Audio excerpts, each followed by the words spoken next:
Buenas noches, estimados amigos, ¿cómo están?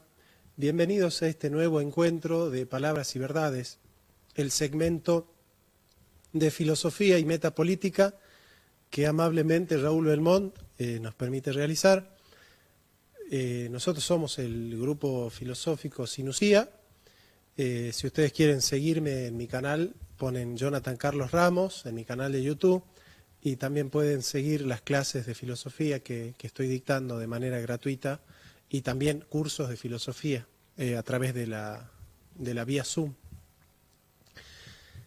A nosotros nos apasiona la filosofía como modo en el cual el hombre puede hacerse preguntas sobre la condición humana, sobre nuestro lugar en el mundo, sobre nuestra situación en la historia.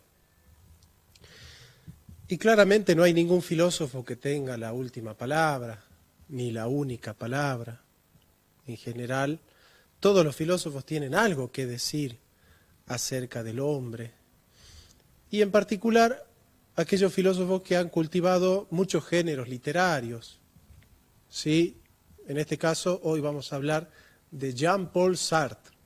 Sartre nació en 1905 en París.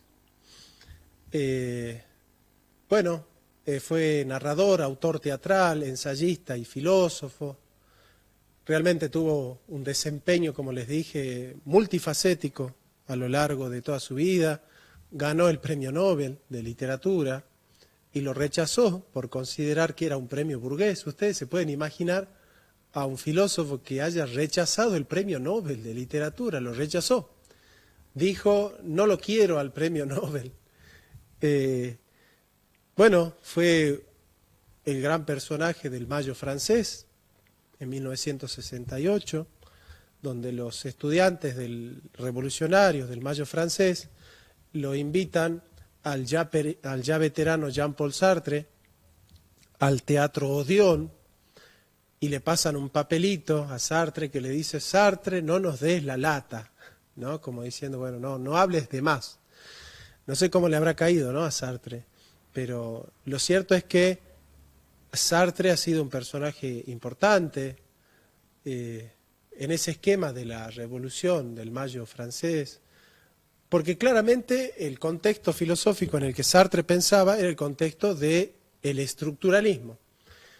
El estructuralismo de Claude Lévi-Strauss, de Michel Foucault, que suponía que el hombre está tan diagramado por la estructura que no tiene la posibilidad de ser libre frente a los condicionantes de la historia. Entonces, de alguna manera Sartre viene a traer sobre la mesa que el hombre es libre, ¿no? Que el hombre es su libertad, que no hay una esencia humana a la cual la existencia deba determinarse, sino que la libertad de cada hombre va forjando su ser en la medida en que elige, en que se aplica en su elección. Claramente, claro, nosotros podemos ahí pensar que digamos que hay algunos errores metafísicos en Sartre, ¿no? Pero este deseo de que el hombre es su libertad, este desideratum, esta petición de principio, que es una petición de fundamento y una declaración de principio, va a decir, el hombre es libre, el hombre es libre, el hombre no tiene excusas frente a sus determinantes históricos, a sus determinantes biológicos, a sus determinantes psicológicos, existenciales. Sartre va a escribir una gran obra que se llama El ser y la nada, que es una obra que Sartre hace al calor de sus lecturas de Ser y Tiempo, de Martin Heidegger. Ahí Sartre va a decir, hay dos clases de seres en el mundo, el ser en sí, el en soi, y el ser para sí, el pour soi. El ser en sí es un ser acabado en sí mismo, completo en sí mismo, que no está abierto a ningún proyecto porque está totalmente acabado, ¿no? Sin fisuras, sin proyectos, sin aperturas, sin posibilidades. es un ser totalmente diagramado por su esencia, está totalmente determinado por su esencia. Y si nosotros nos ponemos a pensar, bueno, ¿cuál es ese ser en sí que está diagramado por su esencia y está tan determinado que no tiene ninguna apertura, ningún proyecto, ninguna fisura? Y bueno, son las cosas, la piedra, la mesa, la silla, el aire, son realidades que están dadas en sí mismas y que no tienen la posibilidad por sí mismas de ser otra cosa, ¿no? O sea, no tienen la capacidad de elegir ser otra cosa, de proyectar otra cosa. En cambio, el hombre no es un ser en sí, el hombre es un ser para sí, es decir, el hombre es su libertad, no es su necesidad. El hombre no es un ser necesario, es un ser contingente que habita en el abismo de la nada, en el abismo del sinsentido, dice Sartre. Y bueno, a pesar de su nihilismo y de su marcado, digamos, escepticismo en cuanto al sentido de la vida, lo cierto es que Sartre nos va a colocar en esta idea. Tenemos que construirnos a nosotros mismos. No podemos refugiarnos en nuestra historia y decir, bueno, yo soy así porque la historia me hizo así, porque la vida me hizo así. Sartre tuvo una vida muy complicada, su papá murió cuando él era muy niño, tenía 5 años, cuando él se murió, su mamá también. Fue a vivir a la casa de sus abuelos, ¿cierto? El abuelo de Sartre era el famoso pastor protestante, médico, que trabajó mucho en África, que se llamaba Albert Schweitzer. Albert Schweitzer, ¿no? Un gran precursor de las obras de caridad en África. Y Sartre está abierto a ese proyecto que es la vida y sabe que no tenemos excusa, que nadie puede refugiarse y decir, bueno, lo que pasa es que mis padres me hicieron así, mi historia me hizo así, los condicionantes socioeconómicos, el inconsciente, las tramas del lenguaje me hicieron así. Bueno, no, el hombre no tiene excusa, por eso Sartre va a decir, el hombre es lo que hace con lo que hicieron de él. Es decir, Sartre reconoce que todos nosotros estamos condicionados por nuestra historia, porque nadie eligió la raza con la que nace, el color de piel, nadie eligió el tamaño, nadie eligió la familia, nadie eligió la ciudad en la que nace, nadie eligió su familia, sus padres. En ese sentido, la historia hizo de nosotros algo. La historia nos fue forjando a nosotros un devenir en el cual parecería que nosotros estamos totalmente absorbidos. Pero en los caminos de la libertad, Sartre se da cuenta que el hombre es su libertad, que el hombre está condenado a ser libre. Y Sartre dice, hasta el torturado, en su tortura, decide libremente que no da más. Es decir, la libertad del hombre es inalienable, el hombre siempre es libre, incluso cuando el hombre decide alienar su libertad, lo está haciendo libremente, dice Sartre, ¿no? Por eso Sartre dice, el hombre vive alienado, pero antes de alienarse, el hombre fue libre. Es posible la alienación porque antes existió la libertad. Lo que el hombre tiene que hacer es volverla a conquistar. Y usted me va a decir, bueno, pero ¿de qué libertad me habla Sartre si yo soy pobre, si yo no tengo estudios, si yo he sido maltratado por mis padres, he sufrido violencia, maltrato psicológico, he sufrido hambre, he padecido desnudez, he padecido discriminaciones y todo eso me ha determinado de tal manera que yo en mi psicología cargo un dolor profundo que no me deja ser libre, que no me deja elegir libremente porque me siento atado por mi pasado, mi pasado me condiciona tanto, mi niñez, mi infancia me determina tanto, que yo siento que tengo conductas compulsivas que tienen que ver con ese trauma de niño, con ese trauma de la infancia, que no puedo superar, que no puedo realmente dejarlo de lado. Me siento totalmente determinado por esa tragedia que fue mi vida, en mi infancia. Siento que toda la vida voy a vivir con esa tragedia, con esa angustia, con ese dolor, con ese miedo, con esa vergüenza, con esa catástrofe que me ha pasado.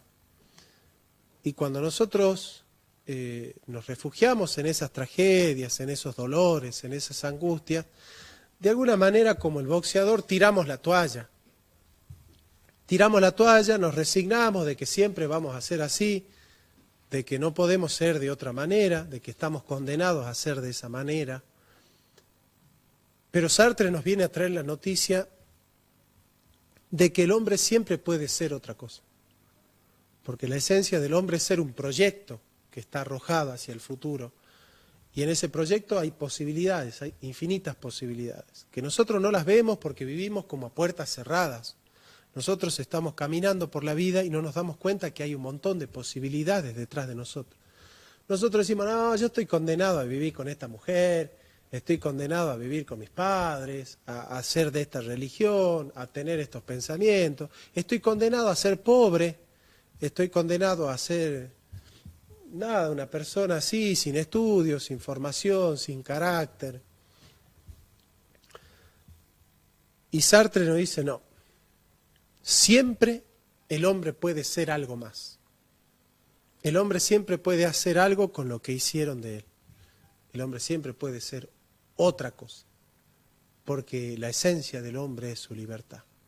Por ejemplo, Sartre, en Las manos sucias, relata la historia de un joven profesor de filosofía que se recibe a los 21 años, y decide ingresar al Partido Comunista, decide formar parte del Partido Comunista. Y claro, el Partido Comunista, el rojo, el estalinista en ese momento, les pedía a los candidatos a ser miembros del partido que dé una prueba de fidelidad. O sea, vos tenés que probar que sos fiel al grupo. Y la fidelidad era matar a uno de sus amigos, que era lo peor que podía hacer una persona. Entonces, si vos te animabas a hacerlo, ya el partido se aseguraba de que vos eras un kamikaze, un mercenario, que eras capaz de hacer cualquier cosa por el marxismo, ¿no? Entonces, este candidato camina con la orden en la mano, camina para matar a su amigo, para cumplir con la orden. Y Sartre lanza una frase que me parece hermosa, que me parece hasta impactante, la frase de Sartre, ¿no? Porque Sartre dice, y el filósofo iba caminando por las calles con la orden en la mano y de repente se le cayó la orden. Se le cayó la orden y se dio cuenta de que el que iba a matar a su amigo no era el líder del Partido Comunista, sino que era él. Él era el responsable de esa muerte. Él se tenía que hacer cargo de eso que él estaba haciendo. No podía refugiarse en la orden. Así también nos pasa a nosotros los seres humanos. No nos podemos refugiar en la orden. No hay ninguna orden del poder que te exonere de la responsabilidad de lo que vos estás eligiendo, de lo que vos estás haciendo. Lo pensemos, por ejemplo, en el ambiente de los médicos. Los médicos parecería que tienen la orden de practicar conductas inmorales, por ejemplo, matar a un niño por nacer. Y el médico puede decir, y bueno, yo estoy cumpliendo órdenes. A mí la ley me dice que lo tengo que hacer, yo lo voy a hacer y yo no soy responsable moralmente porque es una orden, ¿no? Esto me hace acordar a la obediencia de vida, ¿no? De ciertos soldados de la dictadura que decían, bueno, yo cumplía órdenes de Videla. Videla me decía, maneja el auto, tiralo del avión, torturalo. Y bueno, eran órdenes de Videla, de Macera, de Galtieri, de Mignone, ¿no? Y parecería que uno está libre de culpa cuando ha recibido la orden, ¿no? Lo cierto es que Sartre dice, no, ninguna orden injusta debe ser cumplida. Ninguna orden injusta debe ser cumplida. Y Sartre fue el encargado de juzgar en el tribunal Russell a las catástrofes que hizo Estados Unidos en Vietnam, con un juicio ético. Lo mismo puede pasar a un docente, cuando el docente está leyendo en un manual de educación sexual integral que le enseñan a los chicos, por ejemplo, cómo masturbarse, cómo practicar el sexo de una manera impúdica, y el docente puede decir, bueno, el manual me dice que yo a los chicos, a los varones los tengo que vestir de mujeres y a las mujeres los tengo que vestir de varones porque, bueno, dice el gobierno que eso va a generar empatía. Entonces yo tengo que cumplir con lo que dice el manual, porque yo soy obediente al ministerio, ¿no? Y yo lo que quiero decir es que no, que en realidad ninguno de nosotros puede ser librado de la culpa y decir, bueno, no, a mí me dieron la orden, yo no soy responsable de mis actos. Cada hombre es responsable de lo que está eligiendo. Por ejemplo, en qué es la literatura, Sartre dice, no hablar es hablar. Callarse es gritar. Pero de una manera más indigna. Porque hay mucha gente que dice, no, yo no me comprometo. Ya vamos a hablar con un amigo acá que se va a incorporar. Y él sabe, y muchos saben que hay gente que dice, yo no, nos ha pasado a nosotros también en algún momento, ¿no? Yo no me comprometo, ¿no? Yo ¿qué tengo que ver con la política? Los políticos son corruptos, mejor no meterse en la política, mejor no comprometerse. Y la verdad es que ese pensamiento apolítico es el peor de los pensamientos políticos, ¿no? Ese pensamiento de que no hay que hacer política, ¿no? Justamente el problema es que la gente de bien, que la gente honrada, que la gente honesta no se está metiendo en la política. Entonces están dejando la política a manos de los corruptos, de los delincuentes, de los ladrones. Y es normal que nosotros sintamos rechazo ante todo político, ¿no? A nosotros nos dicen la palabra político y ya decimos, o es vago, o es ignorante, o es ladrón, o es corrupto, ¿no? Es como que no hay chance, ¿no? Es imposible conocer un político que o no es vago, o no es ladrón, o no es ignorante, o no es corrupto. Y Sartre nos dice, no, el hombre se tiene que comprometer políticamente, porque la conciencia del hombre está en riesgo en el mundo, está en peligro en el mundo, ¿no? El hombre se tiene que comprometer. El hombre tiene que tomar la historia en sus manos, porque el hombre hace la historia, ¿no? Por eso los estudiantes del Mayo francés llamaron a Sartre, porque el estructuralismo le decía al hombre, el hombre no hace la historia lo hace al hombre. En cambio, Sartre es el pensador, el filósofo del sujeto libre que con su praxis hace la historia. Y es muy importante entender que a la historia la hacemos nosotros. Cada uno de nosotros hacemos la historia. La hacemos todos los días, mandando a nuestros hijos a la escuela, cumpliendo nuestras responsabilidades, siendo un buen ejemplo de ciudadano con el vecino, con el amigo, con el primo, con el tío. Y realmente ponerse la historia al hombro solamente la puede hacer un sujeto libre, un sujeto libre. El sujeto libre es consciente de que puede cambiar su historia, de que siempre puede cambiar su historia, de que puede ser otra cosa, de que no está condenado a ser lo que es. Y este mensaje tenemos que transmitir en la Argentina. La Argentina no está condenada a ser un país pobre, a ser un país cooptado por la corrupción, la delincuencia, la avaricia, la mezquindad. de políticos que arreglan las calles, que están sanas, las rompen para sobrefacturar y con esa sobrefacturación comprarse enormes palacetes en todo el mundo, ¿no? Y acá en Salta conocemos a esos magnates que crean dinastías, porque el padre, el abuelo fue gobernador, después el hijo, después el nieto, después el bisnieto, la hija, la prima, la tía, y todos están en esa dinastía que parecería que no les gusta trabajar, digamos, no. Trabajar no es una opción para esta clase de gente, ¿no? Que meten la política al primo, al tío, a la sobrina, al abuelo, a la abuela.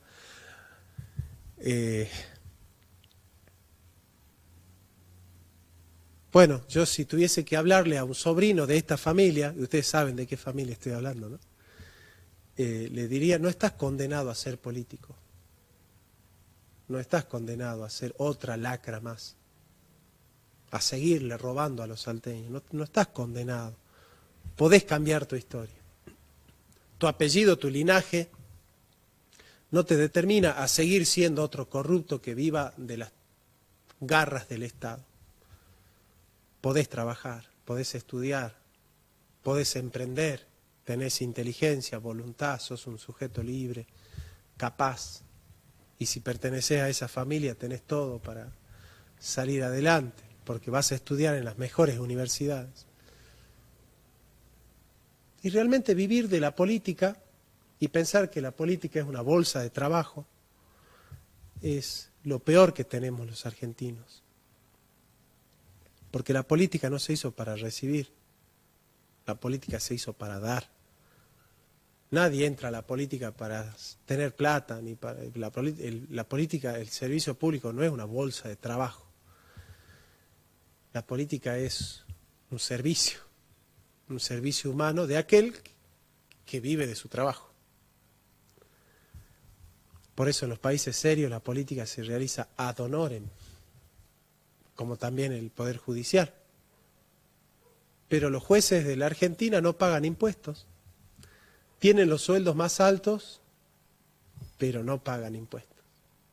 Los políticos tienen los sueldos más altos, no pagan avión, no pagan tren, no pagan colectivo.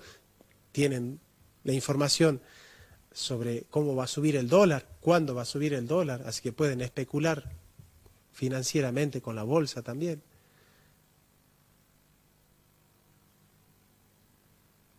Y se piensa que la política es el atajo para llegar a ser millonario, ¿no?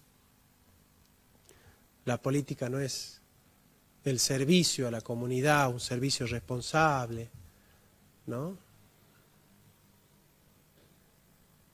Y yo siempre pienso y digo, nosotros tendríamos que obligar a los legisladores a crear una ley que obligue a los políticos a, si el político llega al Estado a ser gobernador o presidente y la Argentina tiene cierta riqueza, si él termina su mandato y la Argentina es más pobre, él tiene que poner de su bolsillo. A ver cuántos se animarían a ser presidente si tuviesen que poner plata de su bolsillo cada vez que la Argentina pierde dinero en su gobierno, por sus políticas. ¿Dónde estaría Macri si tuviese que poner plata por haber fundido a la Argentina como lo hizo? ¿Dónde estaría Axel Kicillof si tuviese que poner moneda por haber fundido a la Argentina? Y ese terror a la política que tenemos nosotros es un síntoma de que en la Argentina ya no se cree que los hombres hacemos la historia. Surge la displicencia, el desinterés. Me da lo mismo. No, la verdad que esto no va a cambiar. Venga quien venga, todos son igual. Todos son ladrones, todos son mentirosos, todos son delincuentes. Venga quien venga, esto no va a cambiar. Entonces perdemos la fe en la política, que es la herramienta para cambiar la historia que tenemos nosotros. Perdemos fe no en el político, ¿no?, sino en la política, en el qué hacer político. Y nosotros tenemos que decirle al pueblo argentino, el hombre es libre. El hombre es libre y puede cambiar su destino, no solamente tu destino particular, vos podés ser otra cosa, y esto no es ser un pastor evangélico que está dando un mensaje positivo, de esperanza, como pare de sufrir. Es el mensaje de Sartre, ¿no? Sartre dice, hasta el torturado en su tortura decide libremente que no da más. Porque el hombre es su libertad. El hombre está condenado a ser libre. Sartre tiene libros hermosos. Por ejemplo, Los caminos de la libertad, Les Mouches, Las moscas, A puertas cerradas, Las manos sucias, Lo imaginario, Crítica de la razón dialéctica, Critique de la razón dialectique, donde Sartre trata de hacer una síntesis entre el marxismo y el existencialismo. Ese existencialismo que nos obliga a nosotros a tomar decisiones todo el tiempo, ¿no? No, lo que pasa es que yo pertenezco a esta religión y en esta religión se hace esto. No, todo el tiempo tenés que decidir vos mismo qué vas a hacer. No te podés refugiar en lo que te ha dicho el cura de la parroquia. Tenés que decidir vos mismo, vos tenés que elegir, porque vos frente a la comunidad no podés decir, bueno, los católicos somos así, los protestantes somos así, los musulmanes hacemos así. Vos tenés que dar cuenta como sujeto libre de lo que estás haciendo. Vos como profesor vas a dar cuenta de lo que estás enseñando. No, pero me mandó el ministerio. Sos un sujeto libre, tenés una cabecita propia. No sos un engranaje del Estado. No sos una lengua que reproduce lo que dice el texto. Vos tenés una inteligencia propia, sos docente. Si vos no tenés la capacidad de filtrar con un criterio la objeción de conciencia y decir, no, yo no puedo enseñar esto. No puedo enseñar esto. Esto es inmoral. No, pero lo dice el gobierno. ¿Y desde cuándo el gobierno es infalible? ¿Desde cuándo lo que dice el gobierno es infalible? Entonces no, vos tenés como profesor la responsabilidad. Porque nosotros estamos en la época donde se habla de derechos, pero no de responsabilidades. Y el derecho surge de la responsabilidad. El derecho nace del seno de la responsabilidad. Porque solo una persona que es capaz de contraer responsabilidades es una persona capaz de tener derechos. ¿Cómo romper con el descreimiento? ¿Cómo romper con la displicencia, con que me da todo lo mismo? Yo noto que todos los argentinos estamos un poco así desilusionados, desesperanzados. Realmente ya estamos hartos de que nos mientan, ¿no? Y vemos figuritas y políticos y decimos, son todos iguales, son todos iguales. Hemos confiado en Macri, pensamos que iba a ser distinto y era igual. Pensamos que Alberto iba a ser distinto a Macri y es peor. Y decimos, ya está, ya no tenemos en quién confiar porque todos son iguales. Y le entregamos la política a los parásitos, a los lambebotas, a los obsecuentes, a los incapaces, a los mediocres. Porque hace mucho que nosotros no estamos orgullosos de un presidente, ¿no? Hace cuánto que no miramos y decimos, caramba, qué presidente que tenemos los argentinos. A mí me hubiese encantado vivir en la época de Perón. Porque en la época de Perón yo estaría diciéndole a todo el mundo, Perón es mi presidente. Yo estoy orgulloso de mi presidente. Y de la esposa del presidente, que es Eva Perón. Me hubiese encantado estar orgulloso de mi presidente, de Frondizi. Un gran intelectual como Frondizi. Yo estaría orgulloso de decir, Frondizi es mi presidente. Arturo Illia, que murió pobre, honesto, trabajador, cumplidor, responsable. Orgulloso estaría de Arturo Illia. Bueno, Alfonsín, ustedes saben que yo, Alfonsín no lo valoro mucho. porque bueno, él es el que introdujo la socialdemocracia en la Argentina, ¿no? El pensamiento socialdemócrata en la Argentina. De alguna manera, si uno hace una lectura muy somera del gobierno de Néstor Kirchner, también podría estar orgulloso. Y digo somero porque cuando uno empieza a escarbar ya más profundamente su gobierno, el de Néstor, de alguna manera también se le cae un poco, ¿no? Un poco. Aunque, evidentemente, que el último gran presidente que tuvimos fue Néstor Kirchner, claro. En comparación con todo lo que vino después, Néstor Kirchner es Napoleón, Juana de Arco y Luis XVI, ¿no es cierto? Pero la Argentina hace por lo menos 2 décadas que no levanta cabeza. Que no levanta cabeza. Y a veces del gobierno se nos pide a los filósofos, a los intelectuales, que colaboremos positivamente, que no transmitamos mensajes negativos, pesimistas, que seamos positivos, que transmitamos esperanzas. Pero nosotros no estamos para regalar dulces. Un filósofo no puede ser un naif y decir, no, todo va a estar bien, Dios te bendice, va a ser un maravilloso día, este año va a ser hermoso porque Dios te sonríe, la vida no te aprieta. El optimismo naif no es el optimismo de un filósofo. El de los corazoncitos, con los ositos. ¿Vieron de esa gente que manda memes con los ositos, con la florcita, con los caramelitos? Que el arco iris, que todo está hermoso, que todo está bien, que decreto amor en tu vida, que todo te va a ir bien, que hay que confesar positivamente. Eso no es filosofía. El optimismo naif no es filosofía. Ahora, el pesimismo encarnado tampoco es filosofía.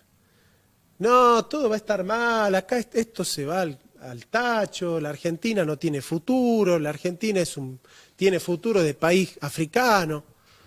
El filósofo tampoco es eso. Porque el filósofo también tiene la responsabilidad ética de abrir caminos, de abrir senderos de libertad, de abrir esperanza. Es por eso que yo soy un realista esperanzado. Me doy cuenta que las cosas están mal, pero quiero que estén bien. Quiero que estén bien y trato de hacer todo lo posible para que las cosas estén cada vez mejor. Con esperanza, porque hay esperanza, siempre hay una esperanza. ¿Por qué? Porque a la historia la hacemos nosotros. No estamos condenados a tener políticos mediocres, ignorantes, vagos, que no quieren trabajar, que no saben trabajar, que no aman al trabajo y que odian al trabajador. Y que gobiernan para los intereses de sus bolsillos y de sus amigos. Salteños, podemos cambiar. Podemos cambiar. ¿Y cómo cambiar? Bueno, no votemos a los de siempre. A los de siempre no.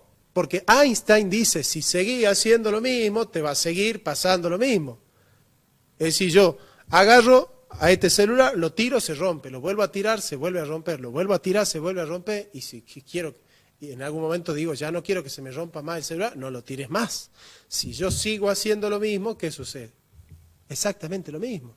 Si seguimos votando a lo mismo, ¿qué va a seguir pasando en Salta? Y lo mismo, ¿o no?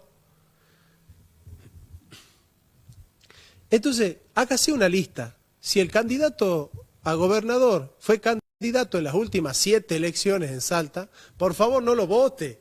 No importa de qué partido sea, ya no me importa de qué partido sea. Porque una persona que se presenta 7 años a la política es un vago y un ignorante, que no sabe hacer otra cosa, que no puede generar dinero en su bolsillo con creatividad poniéndose una empresa, generando trabajo, generando movimiento salarial, proponiendo cosas nuevas, resolviendo problemas o generando una oferta distinta o satisfaciendo necesidades de los salteños. No, el tipo tiene que ser candidato a la política. No le da para generar riqueza de otra manera. Él quiere tener riqueza y la única manera es ser candidato, estar con este, hacer el chamullo con este otro. componenda.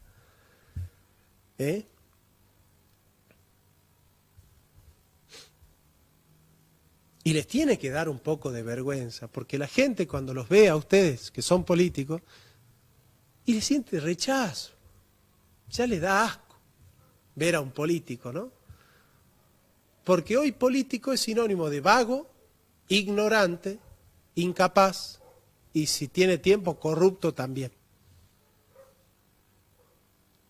Y hace por lo menos una década que los argentinos no dicen la palabra político con orgullo, cuando en realidad el general Juan Domingo Perón dejó el nombre político en lo más alto. Evita dejó el nombre político en lo más alto, como lo dejó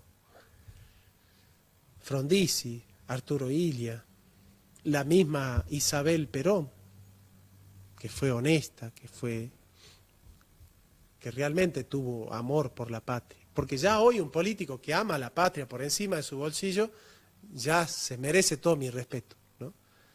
Que haya un político que sea pobre y que diga, no, a mí me interesa más el bolsillo de los argentinos que mi bolsillo, ese político a mí me merece todo el respeto del mundo. Si lo conocen, me lo presentan, ¿no? A mí me encantaría conocer a uno que ame más la patria que su bolsillo, que ame más al pueblo que a su bolsillo. Y esta crisis de la política tiene que ver con todo eso, con que el político no tiene formación profesional. Y aparte la mayoría son abogados. ¿Desde cuándo la abogacía es la mejor carrera de todas? ¿Desde cuándo los abogados son los que conocen de economía, de política, los que conocen la sociedad, al hombre, a la cultura, a la ética? Se adueñaron del poder del Estado. El 98% de los políticos, presidentes, fue abogado. Se adueñaron del poder legislativo, que la mayoría también, y del poder judicial. Se adueñaron de los 3 poderes del Estado, los abogados. Y así nos va. Hay que pensar si realmente la carrera de Derecho es la que te abre la cabeza, la que te forma intelectualmente, la que te prepara académicamente, la que te hace un hombre serio, responsable, crítico, audaz, sagaz, formado, agudo, penetrante. Lo dudo mucho. Lo dudo mucho. Entonces nosotros también, los filósofos, los historiadores, los sociólogos, los ingenieros, los arquitectos, los licenciados en corte y confección, se tienen que meter en la política y decirle a los abogados, muchachitos, ustedes son técnicos del derecho. Son técnicos, no son intelectuales. Y hay que volver a la República de Platón. Los intelectuales al gobierno. Los filósofos, la gente que tiene preparación. Porque sumarle al corrupto que cuando quiere hacer las cosas bien las hace mal porque no tiene formación, dice el general Perón, un hombre malo puede convertirse en bueno, pero un hombre bruto no puede hacerse inteligente. He visto a muchos hombres malos convertirse en buenos, pero no he visto a ningún estúpido hacerse inteligente, dice Perón. Y es más peligroso el estúpido que el malo, porque el estúpido no sabe lo que está haciendo. El malo por lo menos sabe lo que está haciendo. Y tienen que sentir vergüenza de que la única manera de hacer riqueza que tienen ustedes es a través de un carguito, como si la política fuese una bolsa de trabajo. Les tiene que dar vergüenza. Realmente tienen que sentir vergüenza. No tener la capacidad de crear, de generar intereses, de aportarle al país, porque usted sabe que ahí no va a aportarle al país, ¿no? Usted sabe que está rompiendo todas las calles de Salta, y usted sabe que no la está rompiendo para que los salteños circulemos bien en las calles que viven rotas y cada vez están más rotas, ¿no? Y que usted no está pensando en la circulación de los salteños cuando está rompiendo todas las calles. Usted está pensando en otras cosas, que todos ustedes ya saben qué es lo que se hace cuando se hace la obra pública. ¿Para qué está hecha la obra pública en la política argentina? ¿No? Y no está hecha para satisfacer las necesidades de los argentinos, ni para hacerlo de una manera eficiente, responsable y honesta y transparente, ¿no? Nosotros los filósofos dejamos la ropa colgada, el que tiene altura descuelga la ropa, ¿no? El que no tiene altura no sabe si es toalla, sábana, pero ustedes saben de lo que estoy hablando.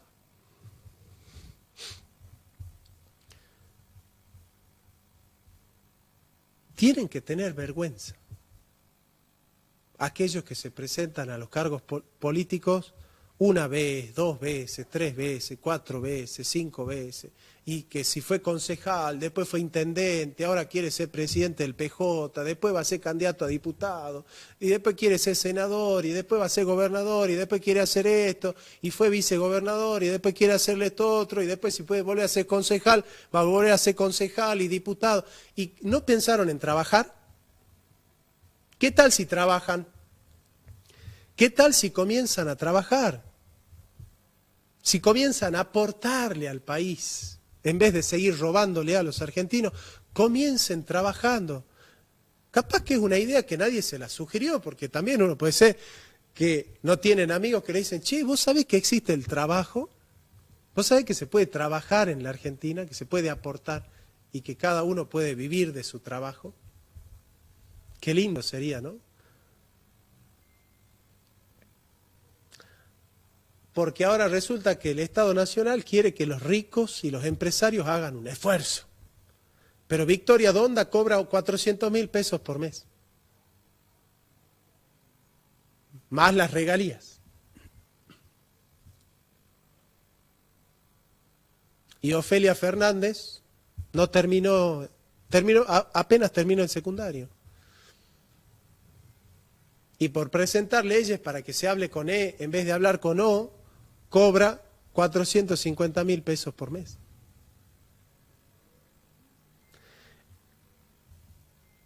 ¿Hasta cuándo van a seguir mancillando el nombre del político? Que es el que hace la historia. Son empleados nuestros. Los políticos son empleados nuestros. Nosotros no somos empleados del político. Cuando usted vea entrar a un político, diga, usted es empleado mío, yo le pago el sueldo a usted con mi impuesto. Así que usted tiene que trabajar para mí. Esa es la mentalidad que tenemos que tener los salteños. Nosotros no tenemos que ir al político a pedirle favores. Los favores los piden ellos, porque ellos son los vagos, ellos son los ignorantes, ellos son los delincuentes, no nosotros, que vivimos de nuestro trabajo. ¿Se entiende? El político es un empleado de usted, doña Rosa, doña Pepa. El gobernador es un empleado suyo. Usted saca platita de su bolsillo y le paga al gobernador el sueldo, al diputado, al concejal, al intendente, o a la intendente, ahora. Ella es empleada suya. Ella está obligada a solucionar su problema. Usted no le va a pedir favores a los políticos, porque ningún político va a sacar de su bolsillo para hacer una calle, para hacer una plaza. Cuando hacen la plaza, cuando hacen la calle, no sale plata del bolsillo del político, entra plata al bolsillo del político. ¿Sí? Tenemos una llamada. Buenas noches. Hola, ¿qué tal? ¿Cómo te va? Todo bien. Te llamo Orlando. Orlando, ¿cómo te va? Mira, te decía de que estoy sintiéndote hablar de la clase política. Esto viene de años, que nosotros somos como esclavos de los políticos, digamos. ¿Sabe por qué? Porque desgraciadamente, acá, cuando empiezan las campañas, nuestros políticos golpean la puerta, nuestros políticos van, te besan un pobrecito hombre, un chico desnudo de las villas, se hacen sacar fotos y cuántas cosas, figuretti, ¿no es cierto? Vos me hablás de Perón para acá, creo que ya eso ya es historia, ya no nos podemos volver porque han sido tiempos diferentes. Nosotros tenemos que mirar para adelante, no para atrás, porque dice el que mira para atrás en cualquier pozo se cae. Entonces, ¿sabe qué es lo que pasa? Acá a nosotros nos falta conciencia nacionalista. Pelear por lo de uno, pelear, porque vos mismo lo estás diciendo, los políticos son empleados nuestros, y eso tenemos que hacerlo nosotros, así como lo ponemos, lo tenemos que sacar. Vos te das cuenta ahora, en el proyecto de elecciones que hay para el mes de julio, creo, decime, ¿quién es la persona nueva que entra para ser votada? Es un círculo vicioso como una calecita, siempre los mismos animalitos, nada más que lo pintan de otro color. Pero decime, hay un Guaymás, hay un López, hay un Carpanchay, hay uno de nuestra cepa, como digamos. No, es un círculo vicioso que están cerrando, y Dios quiere, la Virgen, que ahora el pueblo se dé cuenta y le dé la espalda. Dios quiere a la Virgen y Señor de Milagro que se den cuenta y dé la espalda, que le muestren una sola vez de que acá el pueblo el que manda, no es el político. Así es, muchas gracias, Orlando. Comparto, pero ¿sabes qué es lo que pasa? El problema es que cuando uno quiere abrir un partido político, no me pasó, ¿no? Pero yo acá tengo a un amigo que sí le está pasando, que cuando quieren abrir la cancha para poder participar, las trabas son tantas que realmente la casta política se asegura que siempre estén los mismos, porque cada vez que viene alguien de afuera te hacen lo imposible para que vos no puedas participar. Sacan reglamentos nuevos que son tirados de los pelos, hasta por ejemplo de que las afiliaciones tienen que ser con lapicera negra y no azul, por ejemplo. Entonces vos te pasaste para crear un partido nuevo afiliando con lapicera azul y resulta que tiene que ser con la negra. ¿Por qué? Y bueno, porque al político se le ocurrió que tiene que ser con la negra. Entonces los Quispe, los Mamaní, los Quipildor, los Pérez, no pueden entrar. No pueden entrar a la política porque ellos se encargan del statu quo, de que todo siga como está. Porque la política salteña es feudalismo puro. Hay señores feudales en la política, no hay trabajadores, no existe trabajador en la casta política salteña, son señores feudales, pero señores feudales con el título de señor feudal, o sea, son dueños de tierras. Usted agarra y quiere irse para Güemes, para Cachi, para Chicuana, para Metán, para ahora, y va a ver que los dueños de esas tierras son los políticos que después se presentan a decir, juntos por Salta, ¿no? Todos por Salta. Unidos por Salta, ¿no? Y usted va caminando por el centro y mira así un edificio y él es el dueño del edificio ese. Y después va y cruza en la esquina y hay una tienda, bueno, él es el dueño de la tienda también. Y él piensa en los salteños. Claro, ¿de dónde sacó tanta plata para tener 20.000 tiendas, 40.000 terrenos en todos lados? ¿De dónde salió toda esa plata? De su empresa, de su trabajo, de su laboriosidad, de que él se levanta todos los días a las 6 de la mañana. Buenas noches. Hola, buenas noches. Te estaba escuchando ante todo y te quería dejar mi opinión. Vamos. Lo que vos estás compartiendo con nuestra querida audiencia también es la pura realidad, hermano. Yo tengo 50 años. He sufrido un percance en el cual con 50 años me he quedado en la calle. Te digo, y te paso a explicar, este país es bendito. Los que somos malditos somos los seres humanos que estamos acá. ¿Por qué me incluyo? Porque yo soy una persona de que no hago nada para sacar toda esta mafia, esta runfla que hoy en día nos gobierna. Escúchame, yo tengo uso de razón y a los 18 años empecé a votar. Y esto sigue en lo mismo, Claudia del Pla, ahora vinieron los Romero, los Sáez, los Urtubey, están todo lo mismo, hermano, todo lo mismo. Estamos hartos, vacían las provincias y ellos son los señores. Pero vos cometés un delito para morfar y vas preso, y de ahí no te saca nadie. Ahí lo tenés a Cornejo, hermano, de Campo Quijano. Mirá, ahora el tipo va a salir como si nada hubiese hecho, pero a un simple ladrón de gallina, preso. Otro tema que quiero tocar, y perdóname que me vaya a otro extremo. hoy en día no acepto, no justifico los femicidios, pero a la mujer se le dio un arma poderosa, que ella con una falsa denuncia hoy te puede hacer perder todo lo que vos has construido. No justifico eso, pero ¿sabés qué? Hoy están muchos casos dados así, que hoy la mujer tiene esa arma poderosa y con la mentira al hombre, ¿sabés qué? Lo condena para siempre. Tengo conocimiento, tengo amigos, he visto muchas personas sufrir por ese tema. Es un tema candente, es un tema que hay que tomarlo con pinza, es un tema donde lamentablemente no han puesto un análisis objetivo. Todo ha sido así para conformarla a la situación, para aplacar la situación. Hoy el que va a matar, hermano, dice, entre pegar una piña, y perdonadme el término, una trompada, una patada, una amenaza y matarla, él calcula que para él va a ser lo mismo estar por 8 años que estar por 10. Y lamentablemente eso están pensando hoy todos los hombres. Por eso vos fijate que pasa eso generalmente con las exparejas.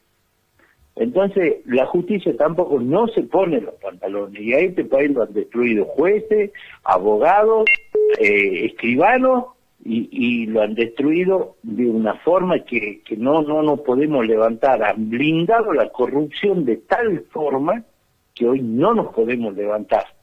Tenemos un país tan grande, tan poderoso, y que no lo podamos aprovechar. Por más que hagamos el esfuerzo para nosotros, para nuestros hijos, para nuestros nietos, para los demás, pero no nos vamos a poder levantar porque los corruptos son un blindaje tan perfecto que han hecho en las políticas que no vamos a poder entrar. Queramos hacer lo que queramos hacer, no podemos entrar. Y vos mismo lo estás diciendo, no se puede formar un partido, no se puede tener una ideología diferente a la de ellos, un pensamiento, una expresión que vos estás fuera de término con ellos. Así y es, te anulan para siempre, no por un momento, para siempre. Es así, hermano. Te agradezco no mucho. te robo más tiempo, agradezco mucho lo que me has brindado tu espacio, y espero que el tema que toqué de los femicidios no haya sido para ofender a la mujer. No, nosotros siempre hablamos de eso también y decimos, las leyes están hechas para protegernos a todos, no para ser justo con uno poniendo en riesgo la integridad del otro. Si eso sucede es porque la ley está mal hecha. ¿Y quiénes son los que hacen las leyes?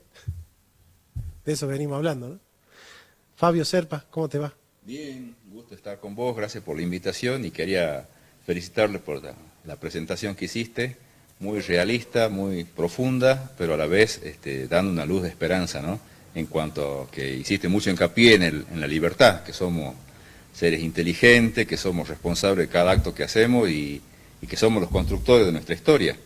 Así que esa luz de esperanza, de no bajar los brazos, de seguir adelante, muy buena.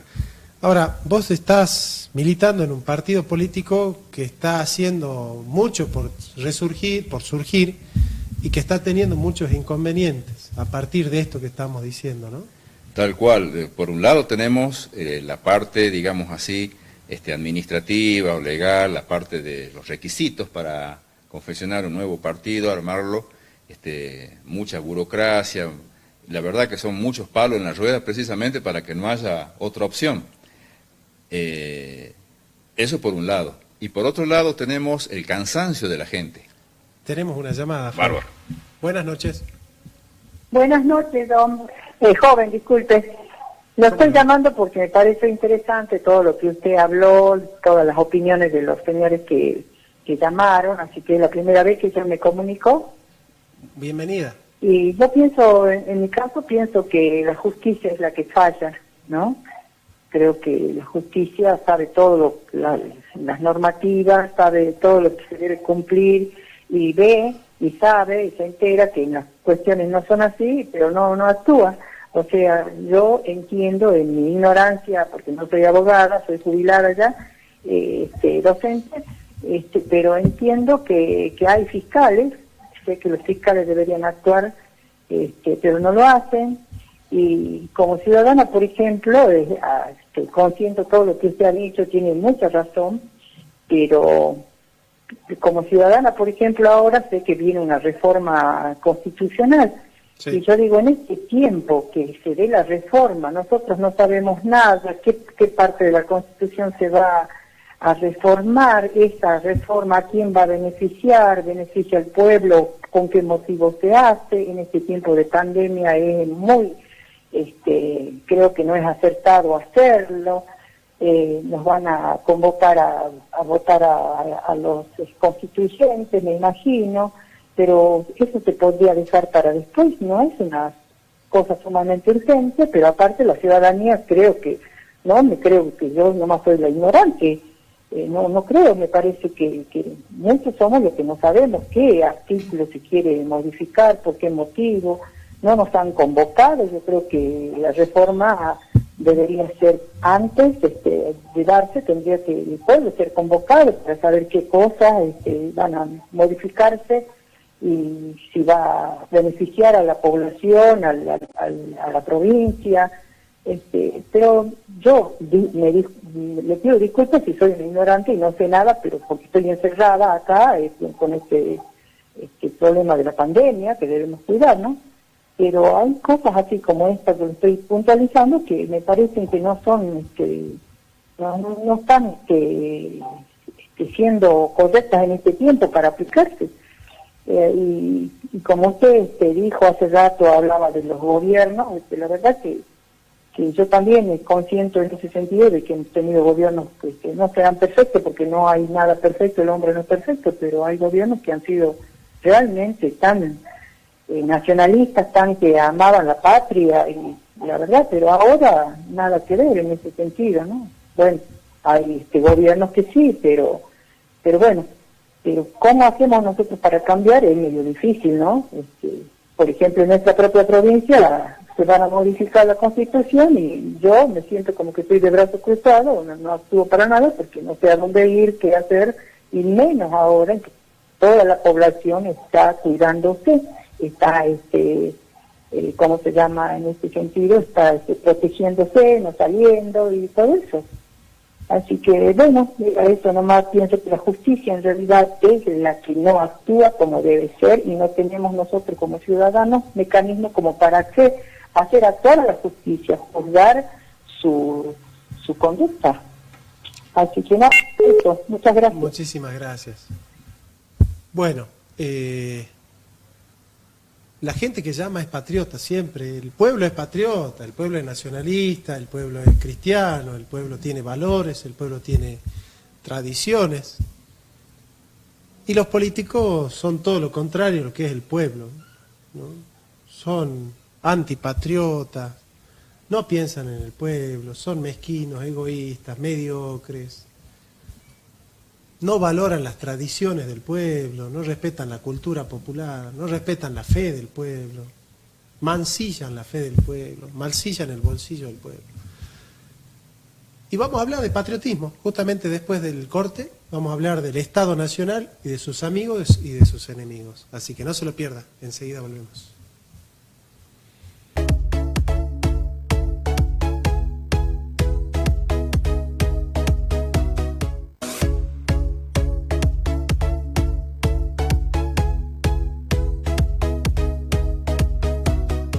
Domingo 23 de mayo, para que Villa Las Rosas siga creciendo. Lista 55, Vecinos por el Cambio. Acompáñanos con tu voto.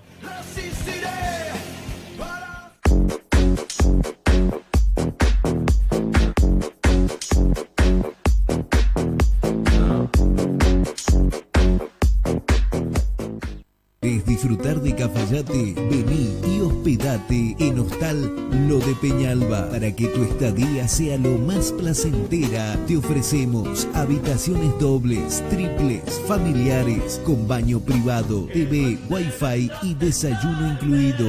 Ubicada en Nuestra Señora del Rosario 79 en Cafayate. Hacé tu reserva al 387-415-8361. En Facebook encontranos como Hostal Lo de Peñalba. En Instagram, hashtag Hostal Penalba. Por mail, hostalpenalba@gmail.com.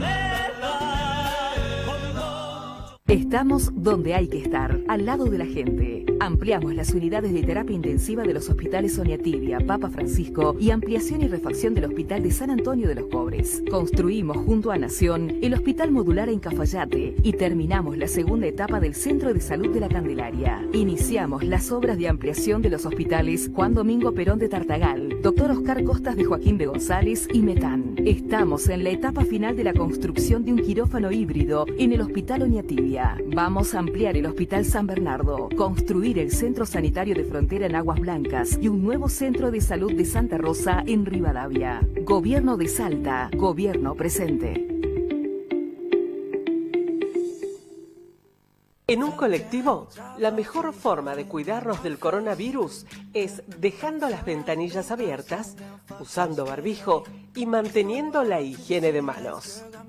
Deja tu ventanilla abierta, hacelo por vos, hacelo por todos. Es un mensaje de Saeta.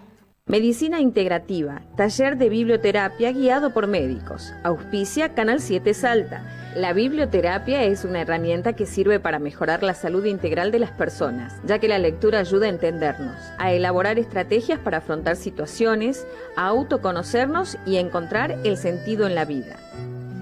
Primer encuentro, sábado 29 de mayo a las 16:30. Guía y bases de la terapia. Reuniones cada 15 días. Texto a elección del médico integrativo. Para inscripciones previas al 3876-844974. Arancelado. Máximo 15 personas. Nadie navegará o pondrá su bandera sin nuestro permiso. La historia de un hombre que quiso conquistarlo todo. Cabalgaremos en Europa, en Belgrado, Budín, Viena. Seremos su viento, su trueno, su rayo. Y clavaremos nuestras espadas en el corazón de Roma. Pero será en su propio corazón. Eres la esclava del sultán. No morirás hasta llegar al palacio. Donde luchará su más difícil batalla. Conquistar a su esclava.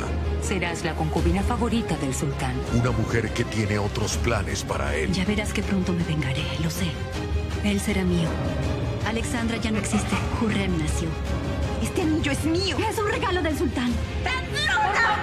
Haré que Suleimán sea mi esclavo. El Sultán, lunes a viernes, 14 horas, por Canal 7, el canal del pueblo.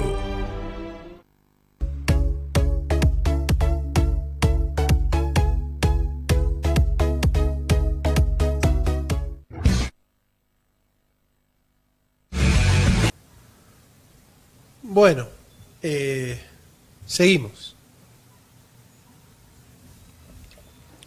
Yo les voy a pedir que me acompañen, que me sigan en mi canal de YouTube, Jonathan Carlos Ramos. Ponen en el buscador de YouTube, se suscriben a mi canal y con eso me ayudan a continuar esta lucha. La lucha de aquellos que no recibimos sobres de nadie y que tenemos la libertad de decir todo lo que tenemos que decir. Por eso todos ustedes están contentos con lo que decimos acá, porque decimos lo que piensa el pueblo y no recibimos sobres que nos desembuchen, que nos hagan guardar nuestros pensamientos, ¿no? Buenas noches. Buenas noches, como siempre, un placer escucharlo, aunque nunca tengo la suerte de poderlos captar en el horario que lo conviene. Breve, porque así me pidieron. En algún momento, la gran mayor parte de los conceptos y prevenciones y fórmulas estoy de acuerdo. Fue una nada más que yo quisiera rescatar, que era del concepto político, del político como hombre, el individuo político y el individuo partidario. Por favor, yo soy político y hago política todos los días. Hasta cuando hago pasear el perro y levanto la caca para que los niños vean y todo, no es una pequeña conducta de ejemplificación. Atento a las circunstancias, por el amor de Dios, la política es noble y el político tendrá que seguir el rumbo de lo que es eso, la política, distinto al partidismo, por lo mismo la misma palabra lo está diciendo. Una cosa que me parecía rescatar para lo que es la administración de la cosa pública. No hablar es hablar. Y inclusive callarse es hablar. Así se ha pronunciado ahí con razón usted. Entonces me pregunto yo, ¿el voto en blanco podría ser heredero de esta prevención, de este precepto, de este principio? El voto en blanco es expresarse, es tomarse el trabajo de ir a votar. Bueno, ¿por qué? Bien. Porque por ahí se anda hablando, tal es el grado de hartazgo que usted mismo lo expresó también ahí en su programa, y cuántas veces uno lo escucha en todas las breves diálogos que tiene, con el verdulero, con el carnicero, con el albañil, el hartazgo. Entonces uno pregunta si realmente el voto en blanco no tendría que ser computado de otra manera. Me permito formular la siguiente, diríamos, inquietud del ciudadano común. ¿Qué tal si la gente, teniendo obligación de votar, no va a votar, supongamos, no alcanza las dos terceras partes, o sea, el 66,66%? ¿Y qué tal si en la misma instancia quienes votan en blanco, o sea, se han tomado ese trabajo de ir a votar y de expresar su bronca, hay otros que se han quedado en la casa, y superan llamémosle, por hacernos los aritméticos, el 16,66? No sería cuestión de que aquellas listas que se han presentado y que no mostraron, o por lo menos la comunidad no les ha brindado eco suficiente, correspondería que se haga en un lado y se vaya a una segunda elección con nuevos integrantes? Dejo la inquietud y pido perdón por la interrupción. Muy bien. No, una idea muy buena. Sí, se cuestiona mucho esto, ¿no? Votar en blanco es no votar. Pero bueno, ¿por qué me vería obligado a elegir a alguien si yo no quiero a ninguno de los que están como candidatos también? Es difícil pensarlo. Queremos hablar del Estado Nacional. El Estado Nacional, nosotros tenemos al individuo, Fabio, Jonathan, a los cuerpos intermedios, los clubes, las organizaciones, los sindicatos, y al Estado. Individuo, cuerpos intermedios y el Estado, ¿sí? Y después tenemos las organizaciones supranacionales, las empresas multinacionales. El individuo solo frente a las multinacionales no tiene nada. Imagínense usted, Fabio Serpa versus Coca-Cola. No tiene sentido. Una comunidad organizada tiene más poder, pero claro, la comunidad organizada cuando se institucionaliza forma parte del Estado. Y el Estado Nacional es la herramienta que tenemos nosotros para tener soberanía nacional. O sea, no hay soberanía nacional sin Estado Nacional. Te voy a pedir, Caro, nuestra productora, que busques el himno feminista para que lo pongamos. Marcha feminista. La marcha feminista es el Estado opresor es un macho violador. Sí. Porque la izquierda progresista está usando los derechos humanos desde la Corte de la Haya para destruir la soberanía nacional. Porque el aborto no se decide en la Argentina, lo deciden allá. Y desde allá ejercen presión para lo que el Estado argentino tiene que promover. Con la ideología de género pasa lo mismo. Es decir, están quitándole al Estado los resortes de soberanía porque los derechos humanos están para defender a los que son agredidos por el Estado. Quiere decir que los derechos humanos están en contra del Estado. O sea que la izquierda está enarbolando esquemas globalistas para destruir la efectividad de la soberanía del Estado. El Estado opresor es un macho violador. No, el Estado no es garante de soberanía ni de justicia. Es el obstáculo para la justicia. Claro, ellos quieren un Estado que sea el brazo izquierdo de las políticas globalizantes, de las oligarquías financieras internacionales. No quieren un Estado que ponga resistencia frente a los mandatos de las organizaciones supranacionales. Lo dice la ONU y el Estado tiene que acatar. Palabra sagrada. Lo dice el Consejo de Seguridad y bueno. O sea, no tiene verdaderamente soberanía el Estado, porque la soberanía del Estado no es frente al peruano que viene a buscar trabajo, ni frente al paraguayo, ni frente al boliviano. La soberanía del Estado es frente a las organizaciones internacionales que son las que ejercen presión en el Estado para que suceda en el Estado no lo que necesitan y quieren los argentinos, sino lo que quiere Morgan, lo que quiere Rockefeller, lo que quiere Soros, lo que quiere Rothschild. Frente al avance de las organizaciones internacionales, el Estado tiene soberanía nacional y dice, no, momentito, nosotros acá en la Argentina vamos a poner leyes que respondan a la cultura de los argentinos, a la religión de los argentinos, a la identidad de los argentinos, al bolsillo de los argentinos. No al bolsillo de Morgan, de Soros, de Rockefeller, no a lo que dice la ONU o la Corte de la Haya, no lo que dice la Unión Europea.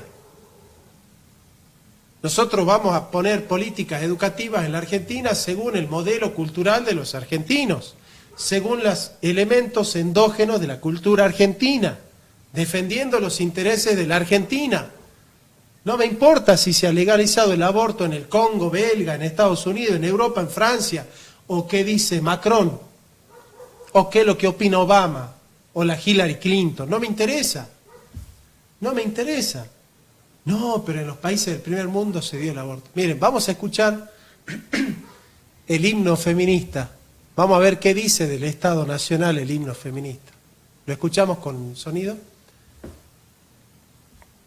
Contra la violencia machista con mujeres con vendas negras en los ojos. La culpa no era mía, ni dónde estaba, ni cómo vestía. Y la culpa no era mía, ni dónde estaba, ni cómo vestía. Y la culpa no era mía, ni dónde estaba, ni cómo vestía. Son letras del himno feminista Un violador en tu camino, que está dando la vuelta al mundo estos días. Una performance de cánticos contra la violencia machista con mujeres con vendas negras en los ojos y coreografía. ¿Pero dónde nace este movimiento? Hace poco más de un año, 4 mujeres de Chile se unen para formar el colectivo feminista Las Tesis. Con este nombre, aseguran, buscaban traducir tesis de autoras feministas, un formato performático para llegar al máximo de audiencias posibles. Dicho y hecho, la primera acción tiene lugar el 20 de noviembre en Valparaíso, Chile, país sacudido por las protestas desde hace ya más de un mes. Otras mujeres siguen su estela el pasado 25 de noviembre en el Día Internacional de la Eliminación de la Violencia contra la Mujer en la Plaza de Armas de Santiago. El violador eres tú. Allí empieza todo.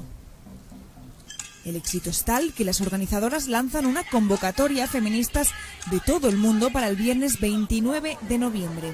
El resultado, muchos países se suman al clamor contra la violencia machista. En México, con más de 2.000 mujeres en la Plaza del Zócalo. La histeria colectiva no es política. La política tiene que ver con responder primero a los elementos endógenos de tu cultura. Yo no puedo traer leyes de Estados Unidos a la Argentina sin pensar cómo son los argentinos, cómo viven los argentinos, el presupuesto de los argentinos, si alcanza o no alcanza, si va a funcionar o no va a funcionar. Las leyes surgen al calor de lo más profundo del ser de un pueblo. No son abstractas, las leyes no son abstractas. Yo puedo traer la ley del Congo belga y traerla a Salta e imponerla para que nosotros seamos como el Congo belga, digamos. Entonces, cuando se rompe la soberanía nacional, cuando se rompe la identidad cultural de un pueblo, cuando se rompe la tradición de un pueblo, la fe de un pueblo, la identidad de un pueblo, la tradición de un pueblo, la historia de un pueblo, para traer leyes de Nueva York, para que nosotros seamos del primer mundo, Y lo dicen los progresistas, o sea, los progresistas son los que dicen que la izquierda dice que nosotros tenemos que tener las leyes de Alemania, de Francia y de Estados Unidos, que tenemos que seguir el modelo europeo. Fíjate vos, esta izquierda cipaya, eurocéntrica, que piensa que el modelo civilizatorio es el europeo. Qué curiosa la izquierda, ¿no? O sea, la izquierda dice que nosotros para ser civilizados tenemos que tener las leyes que están en Europa, en la Francia de Macron. Qué interesante que es la izquierda, ¿no? En la izquierda es muy interesante. Y los liberales no son distintos, porque para los liberales el Estado también es ladrón, es opresor. Y fíjate que yo no hablé del Estado, yo hablé de los políticos partidarios, no del Estado. Yo no quiero destruir el Estado nacional.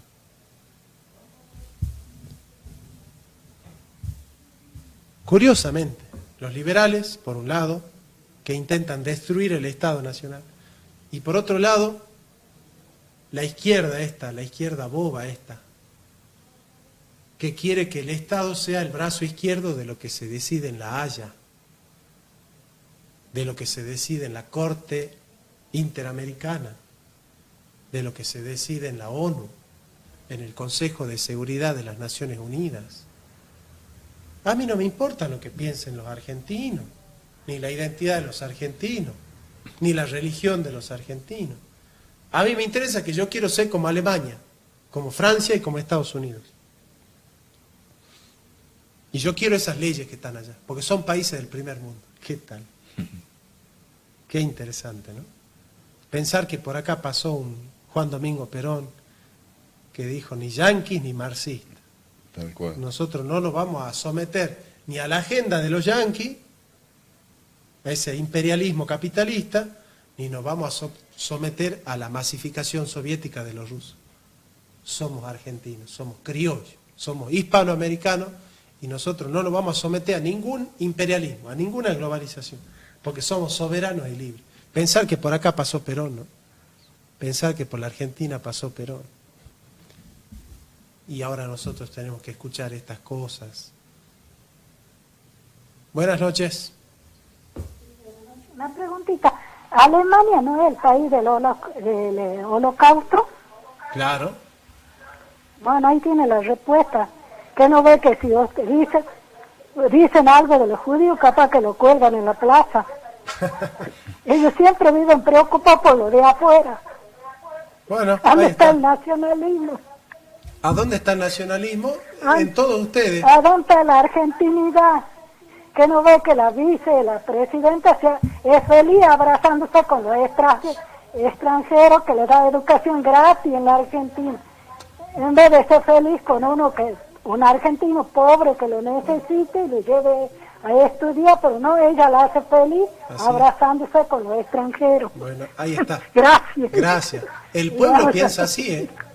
Si llegan 20 llamadas, 19 van a ser de gente cristiana, patriota, que tiene valores, compromiso y que no tiene nada que ver con los planeros, ni con los chorros, ni con los ladrones, ni con los mentirosos, ni con los delincuentes, ni con el clientelismo político. Ni con los libertarios, ni con los libertarios, ni con los marxistas. Es el pueblo católico, el pueblo cristiano, el pueblo creyente, el pueblo con fe, pueblo con sentido común, patriota que ama a su pueblo, que ama a su patria, que ama al pobre.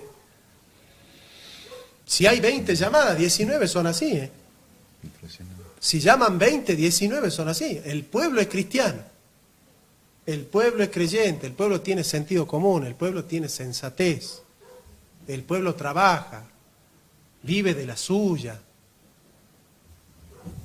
Esa es la política. Tiene que reflejar eso, la política tiene que reflejar esto que está pasando acá en vivo. Yo no le pedí a nadie que llame por teléfono, ¿no? Yo no hablé con nadie, la gente que está llamando no me conoce, yo no conozco, no me conocen. Pero el pueblo es así. ¿Dónde está el patriotismo? En el pueblo. El pueblo es cristiano, el pueblo es patriota, el pueblo... Buenas noches. Sí, buenas noches. La verdad da gusto escucharte. Sos tan joven y con ideales como nosotros vivimos desde el pasado, mijo. Ojalá que no cambies y que no te vendas para un cargo como otros ahora, en donde pensábamos o creíamos. Claro que sí, Perón lo dijo, ni capitalismo ni marxismo, somos argentinos, ojalá que se revierta. Así es. Gracias, hijo, por tus palabras. Gracias, gracias. Qué lindas palabras. No, es que así, el pueblo ama a Evita, el pueblo ama a Perón. Eso es el pueblo. Hay un libertario, cada 50.000 personas hay un libertario que lea Milei, que dice que Mitre, Roca y Avellaneda fueron que hicieron grande a la Argentina. Hay liberales por ahí. Hay algún que otro marxista que piensa que Marx es la respuesta a todos los problemas del hombre, que piensa que el feminismo está preocupado por la mujer, que piensa que el marxismo está preocupado por el pobre. Sí, hay. En Salta sí hay 3, 4, sí. Pero el pueblo es cristiano. Buenas noches. Hola, buenas noches. Me gustaría que hables del cuarto poder, o sea, de la prensa que mal informa al pueblo casualmente. Gracias. Sí, ¿cómo no? Sí. De hecho, nosotros tenemos la libertad de decir lo que decimos porque no recibimos sobrecito de nada. ¿No? ¿Qué es lo que charlábamos un poco? Sí. Bueno, con respecto a la pregunta del señor recién, ¿no? Yo creo que, tal como vos lo mencionas mucho en tus videos del canal YouTube, el nuevo pensamiento político es patriotismo versus globalismo, globalismo versus patriotismo. Y este globalismo no es reciente, ya viene de hace varios años, desde hace varias décadas, y se ha potenciado precisamente por los medios de comunicación. Dicen que la mayoría de los medios de comunicación se reduce a 4 o 5 dueños. Entonces es muy fácil tener un pensamiento único, transmitir un pensamiento único que precisamente favorece a esto del globalismo, en detrimento de la soberanía de los países, ¿no? O sea, cada vez más profundo esta grieta que se está notando entre la tendencia globalista y la tendencia soberanista. Sí. Cada vez está más marcado porque esa agenda cada vez está más marcada.